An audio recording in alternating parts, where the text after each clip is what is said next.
and okay, I can say that. And you kind of have it all figured out in your head, right? Now, I did read a report this week that us women, may do this more than men, that we tend to actually replay conversations in our heads, like, oh, why didn't I think to say this at that time? By the way, that's not helpful. It's not. But to plan a conversation, that's not necessarily a bad thing. But I don't think that we often write them down, do we? We might save something like that for a journal, where we're just kind of maybe pour our heart out and try to figure things out. But today, we're going to hang out in the book of Habakkuk. And it's one of those books that, when it falls amongst the minor prophets, it has its own uniqueness in the fact that he doesn't talk to Israel or to any country. This book is a conversation with God that he writes down. And a lot of it is a lament. Now, lament's a time of expressing grief, but not just regular grief over maybe being sad about losing someone or something like that. Lament is a time of expressing grief, but not regular grief. It's kind of sharing the sadness with God about something.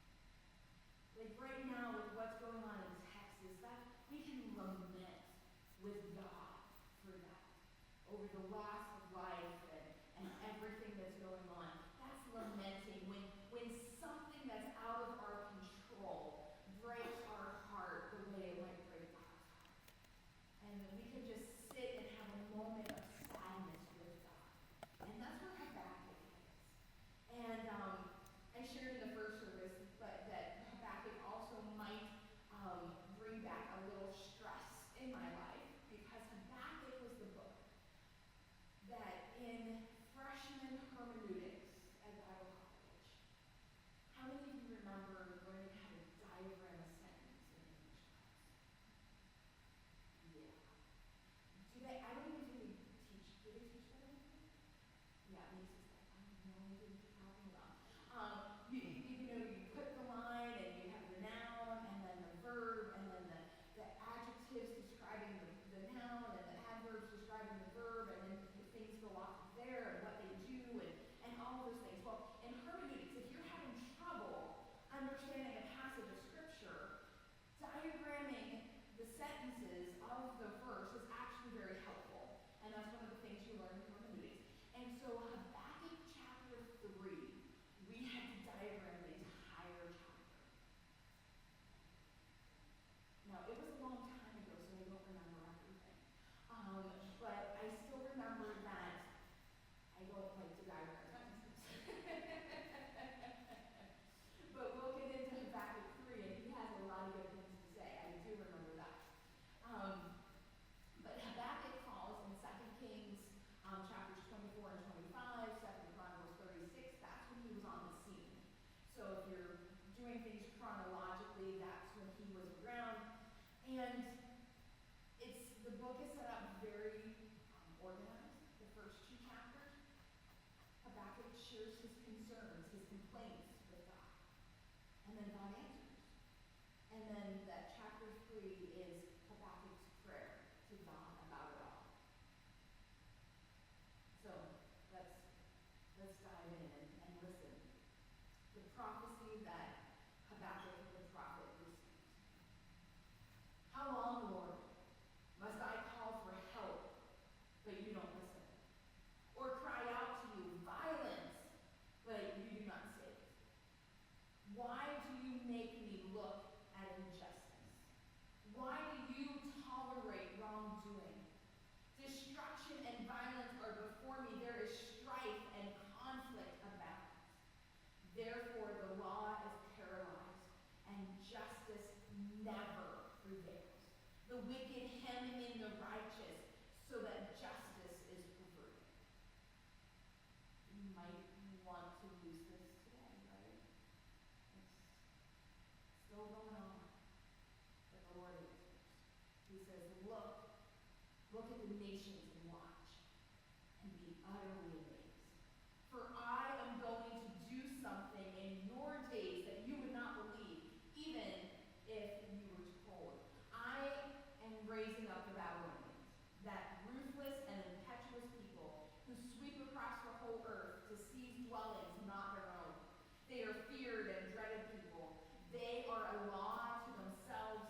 They mock kings and scoff at rulers.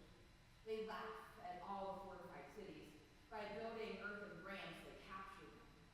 Then they sweep past like the wind and go on. Guilty people whose own strength is their God. He complains again. Lord, are you not from everlasting? My God, my Holy One, you will never die. You, Lord, have appointed them to execute judgment.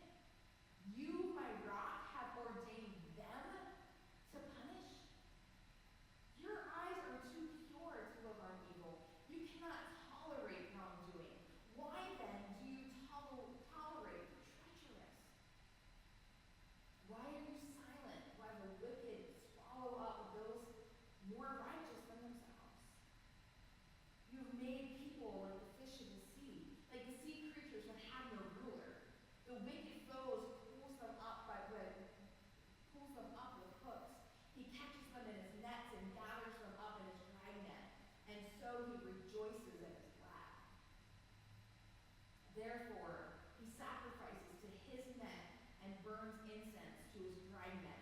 For by his net he lives in luxury and enjoys the choicest food. Is he to keep on emptying his nets, destroying nations without mercy? I will stand at my watch and station myself on the ramparts. I will look to see what he will say to me and what answer I am to give this complaint.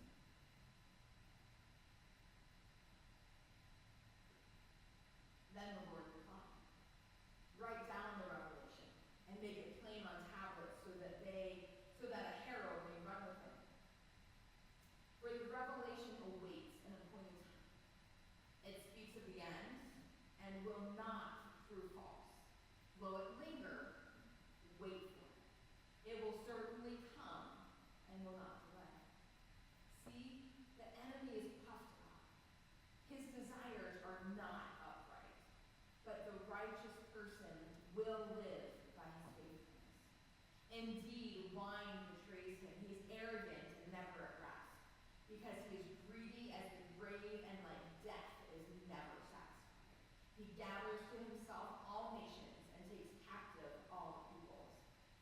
Will not all of them taunt him with ridicule and scorn, saying, woe to him who piles up stolen goods and makes himself wealthy by extortion? How long must this go on? Will not your creditors suddenly arise? Will they not wake up and make you tremble? Then you will become their prey, because you have plundered many nations. The peoples who are left will plunder you, for you have shed human blood. You have destroyed lands and cities and everyone in them. Woe to him who builds his house by unjust gain, setting his nest on high to escape the clutches of ruin. You have plotted the ruin of many peoples, shaming your own house and forfeiting your life. The stones of the wall will cry out, and the beams of the woodwork will echo it. Woe to him who builds a city with bloodshed and establishes a town by injustice. Has not the Lord Almighty determined that the people's labor is only fuel for the fire, that the nations exhaust themselves for nothing? For the earth will be filled with the knowledge of the glory of the Lord as the waters cover the sea. Woe to him who gives drink to his neighbors, pouring it from the wineskins till they are drunk, so that they can gaze on their naked bodies. So you will be filled with shame instead of glory. Now it is your turn. Drink and let your nakedness be exposed. The cup of the Lord's right hand is coming around to you, and disgrace will cover your glory. The violence you have done to Lebanon will overwhelm you, and your destruction of animals will terrify you. For you have shed human blood. You have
mountains crumbled and the age-old hills collapsed.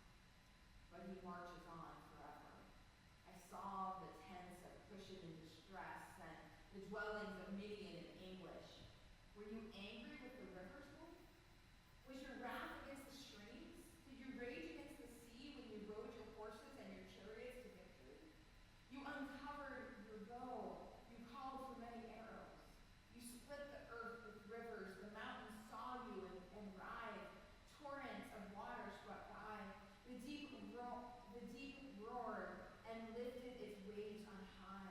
Sun and moon stood still in the heavens at the glint of your flying arrows, at the lightning of your flashing spear. In wrath you strode through the earth, and in anger you thrashed the nations. You came out to deliver your people, to save your anointed one. You crushed the leader of the land of wickedness. You stripped him from head to foot.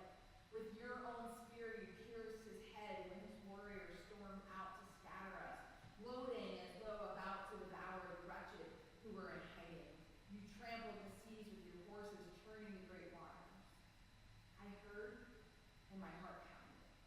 My lips quivered at the sound. Decay crept into my bones, and my legs trembled. Yet I will wait patiently for the day of the calamity to come on the nations of wickedness.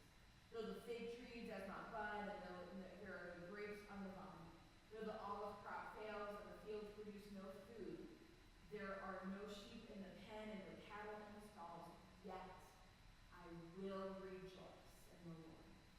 I will be faithful in God my Savior. The sovereign Lord is my strength. He makes my feet like the feet of the deer. He enables me to tread on the heights. The director of music on the string.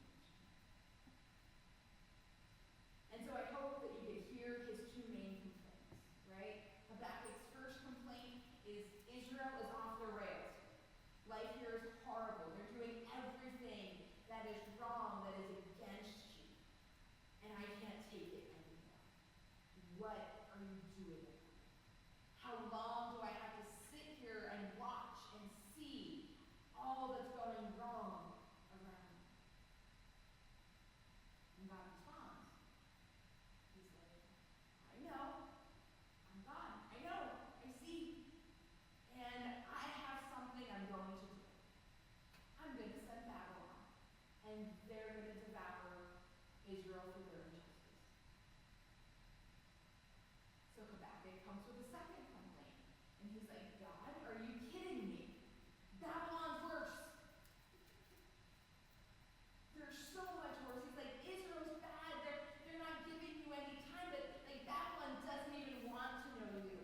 They're horrible, violent people, and they just take over everything. What do you mean you're going to use them? And then God faithfully responds, telling Habakkuk to write this down so that it can be shared. And he says, there'll be a time. You may have to wait a while. But there will come a time when the righteous person will live by faith. And in this hope and vision that God gives forth right now. Knowing who I am, trusting that I am God, the faithful, the righteous person, if he has faith in knowing how it's going to be like. But now, for a while, he says, I'm going to use Babylon. I'm going to take them down eventually, but right now I'm going to use them. And they don't know it's me that's using them. They just think Israel's next on the list of the people they should destroy.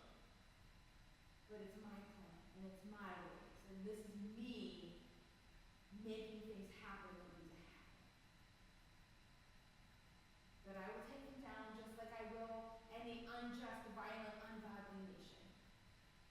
They will all be brought down in due time. But until I, God, take them down, I will use them to accomplish my purpose no matter what. But in the end, they will be punished for what they've done.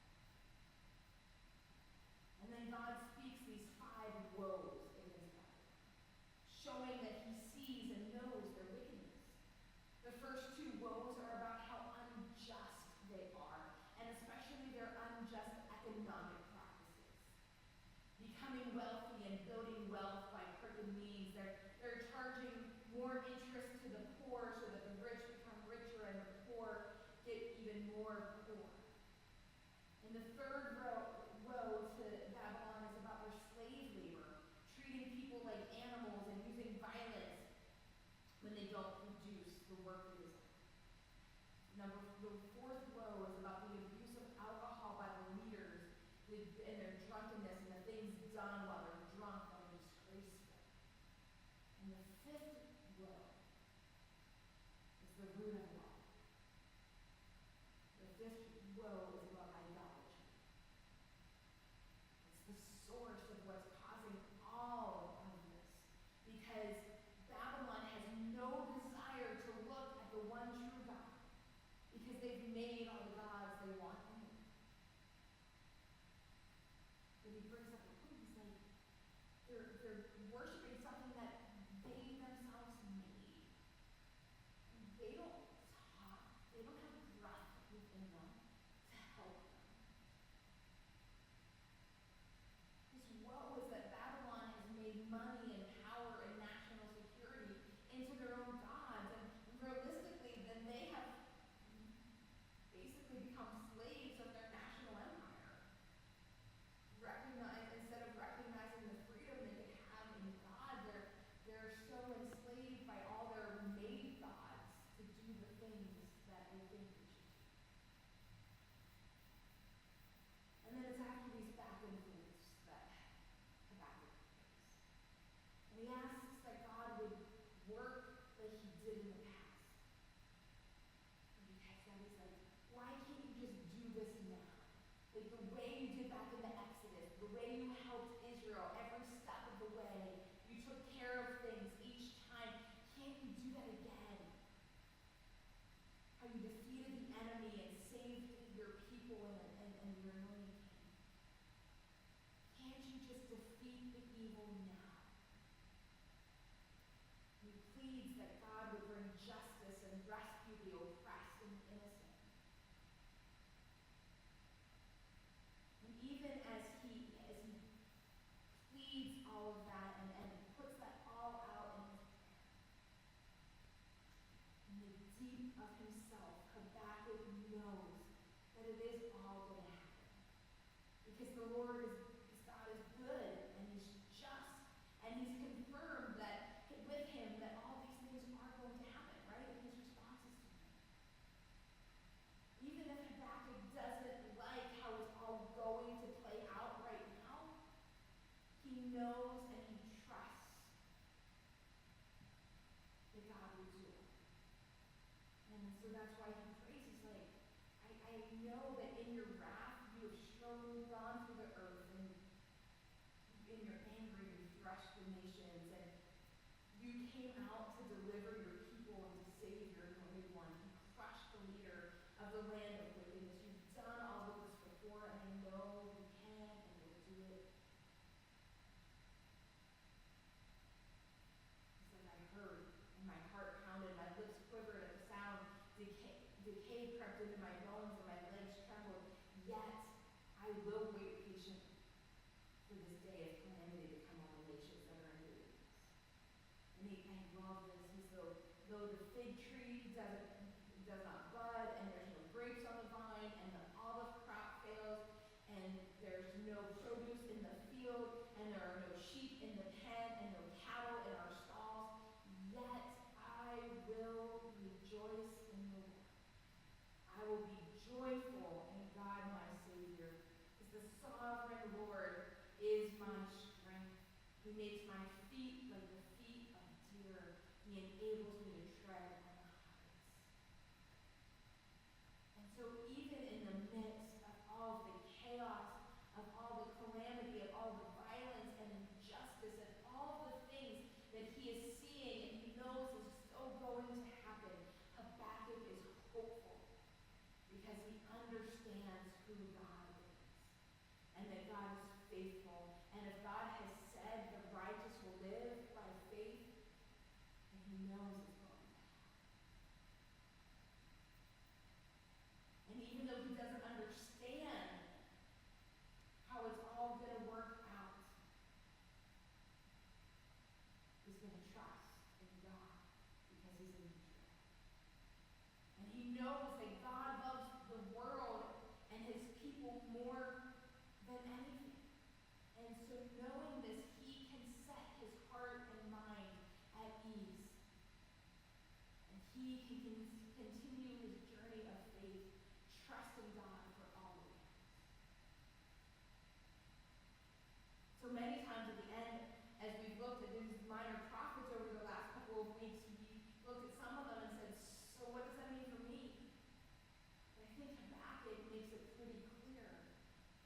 though this happened thousands of years ago, we can still hold on to those same hopes and those same promises. That no matter how we feel about this world in which we live and all that's going on within it, we can know beyond a shadow of a doubt that God is still here, that He is in control, that He still loves this world more than we ever could. And so we can choose joy, and we can trust in Him. And we can have a great hope in all that God will do in the future. We can hang on those promises that He has made. And what I love is the fact that we know that God has already done some of these things, right? Like we have a greater knowledge than Habakkuk did. Because God's made a way. God sent His Son, Jesus Christ.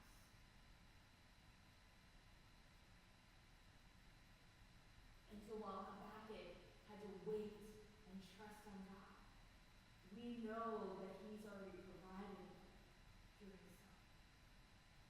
And so no matter if we don't understand how it's all going to work out, even when we think that we just wonder, how long do we have to see this and go through this? We can have a great hope because we already have the answer in Jesus Christ. Because He came and humbled Himself and became a man and lived that perfect life and then walked to the cross for our sin. And He gave His own life and He shed His own blood so that we all could know and receive forgiveness and grace. And He rose again, conquering death so that we could always have life. And so while we have a greater picture than Habakkuk did, we can still have that same trust and hope in who God is and all that He has done. And we can hold on to all that He has promised, even in the midst of chaos and hurt and suffering. Let's pray. Dear Heavenly Father, we thank You so much for who You are. And we thank You for this conversation that Habakkuk had with You. And we thank You that You had him write it down so we could see it and learn from it and grow in it and understand who You are. That You have been the same God yesterday, today, and forever. And that You are here and that You will walk with us in the midst of chaos when we don't understand. In the hard parts of life, You're here. And so, Lord, we say thank You. Thank You for making a way for us through Jesus Christ. That we can have that hope and trust. That we can choose joy even in the midst of things that would make most people unhappy. We can have the joy because You are faithful and good.